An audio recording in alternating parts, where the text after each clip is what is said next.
बाबा जी महाराज अगर कोई बात बताते थे या कोई आदेश देते थे तो उनके पीछे कोई न कोई कारण होता था। बाबा जी महाराज के आदेशों की अवज्ञा के कठिन और कभी कभी घातक परिणाम भी हो जाते थे।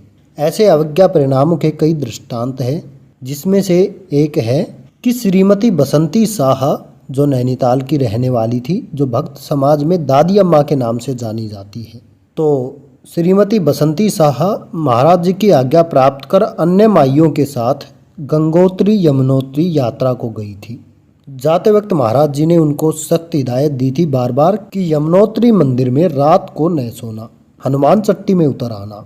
परंतु इनकी एक नेता माई ने इन लोगों को समझाया कि 2 बजे रात वहाँ घंटे घड़ियालों के साथ दिव्य वाद्य संगीत एवं नाद भी सुनाई देता है, इसलिए हम रात को यहीं रुक जाएं। लेकिन इन्हें यह न मालूम था कि उस नाद को सहन कर पाने की शक्ति हर किसी में नहीं होती, जिसके कारण ब्रह्मरेंद्र फट जाने से मृत्यु भी हो जाती है, और कि रात्रि को वहाँ शेर भी आता है। और वो महाराज जी की आज्ञा न मानकर नाद सुनने के लोभ में दादी अम्मा तथा अन्य माइया उस नेता माई के साथ रात को मंदिर में ही रुक गई। हजारों फीट की ऊंचाई की उस विकट ठंड में ये सब मोटे मोटे कम्बल ओढ़कर अपने मुंह तक ढाक कर लेट गई, उस दिव्य ध्वनि को सुन पाने की आशा में।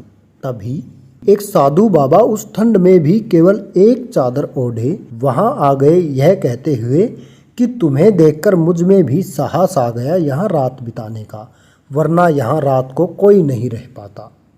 आधी रात बीतने पर इन्हें सचमुच संगीत में गाजे बाजे भी सुनाई देने लगे और घंटे घड़ियाल भी, परंतु साथ में शेर की गुर्राहट के साथ बार बार पूंछ पटकने की आवाज भी।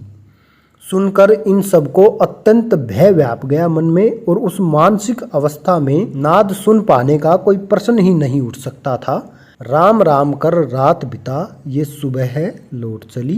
साधु महाराज का कहीं पता न था, और लौटते वक्त भी उनकी बस गैरसेन नामक स्थान में एक खड्ड वाले मोड़ पर एक दूसरी बस से पूरी रफ्तार से ऐसी टकराई कि इनके बस की तेल की टंकी फट गई, पर आग नहीं लगने पाई। कुछ को इस टक्कर के कारण चोटें भी आई। किसी तरह ये पुनः कैंची धाम पहुंच गई, और वहां पहुंचने पर महाराज जी को प्रणाम करते ही पहला जो आशीर्वाद मिला वह था बाबा जी की गालियों का अंबार।